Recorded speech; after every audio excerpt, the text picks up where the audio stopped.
Ini tempat telepon umum. Kalau tempel nama orang di sana, akan ada pembunuh mencarimu dan bantu bunuh kamu. Pembunuh ini namanya Usobuki. Cara pembunuhannya agak aneh. Kakek tua itu melihat mata Usobuki merah. Ia seperti sedang dipengaruhi. Ia pun minum air dari botol. Tapi ia baru sadar, isi dalam botol rokok. Ia tiba-tiba kena serangan jantung dan mati. Ini cara Usobuki bunuh orang. Menggunakan matanya. Orang yang melihat mata Usobuki bisa terpengaruh dan mulai berimajinasi. Hari itu target Usobuki, seorang gangster. Ia datang, mencipratkan air. Gangster marah dan berdiri, melihat bibir Usobuki. Matanya berubah jadi merah. Gangster terpengaruh. Usobuki berkata, "Saya datang melepas lebah untuk bunuh kamu."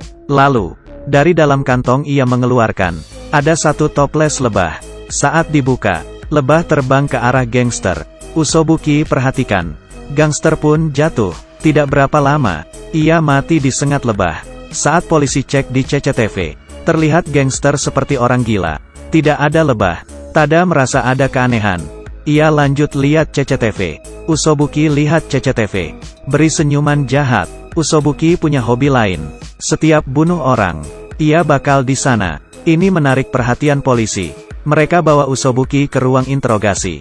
Saat sedang diinterogasi, Usobuki angkat kepala dan tersenyum.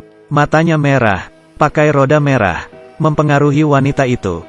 Di hadapannya bukan Usobuki, tapi yang ia aniaya, seorang anak laki-laki. Hatinya merasa bersalah.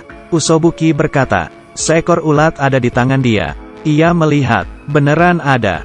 Tada di samping, tidak melihat apa-apa.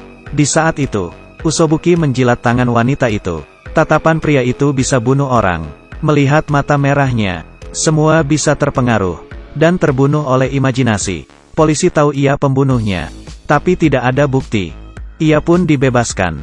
Malam itu wanita pulang. Ia melihat tangannya berubah jadi orang yang ia aniaya, anak laki-laki yang mati. Tanpa bicara, ia merasa bersalah. Ia tidak tahan, ambil pisau dan melukai tangannya. Di saat itu, tidak ada bukti atas kasusnya. Alasan Usobuki bunuh dia, karena polisi ini, untuk balas dendam anaknya. Ia cari Usobuki, menyuruhnya diinterogasi. Bertemu wanita itu, buat ia bunuh diri. Ternyata anak laki-laki yang dianiaya olehnya, adalah anak polisi itu. Ia bunuh orang. Apa seperti itu? Tada tahu Usobuki pembunuhnya, tapi ia tidak bisa dihukum. Perasaan ini buat Tada tidak tenang. Ia minum bir dan mabok, muntah di jembatan. Di saat itu Usobuki muncul di belakangnya dan mengeluarkan amta merahnya, menusuk Tada. Tada menarik pisau. Ternyata itu hanya mainan. Ternyata Tada bisa menghindari tatapan mata Usobuki. Tidak terpengaruh. Usobuki kaget, berkata ia tetap akan bunuh orang. Kalau ingin menghentikannya, hanya Tada yang bisa bunuh dia. Karena Tada tidak bisa dikontrol olehnya. Ia memberikan alamatnya ke Tada, menunggu Tada bunuh dia. Ternyata, otak seperti itu ada penyakit.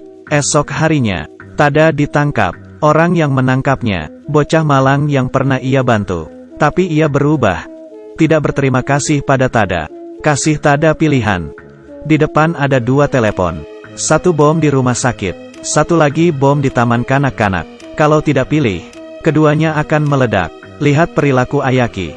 Buat Tada kecewa kepadanya. Saat ia tidak tahu harus berbuat apa, Usobuki datang. Jika Anda ingin bunuh musuh Anda, tulis namanya, dan letakkan ke telepon umum. Nama Ayaki. Nama Ayaki kebetulan juga di sana. Petugas pembunuh telepon. Usobuki muncul. Ayaki merasa bahaya. Ia mengeluarkan pisau ke arah Usobuki. Tidak berhasil menusuk. Usobuki menahan tangan dia. Matanya keluar roda merah. Ayaki dipengaruhi.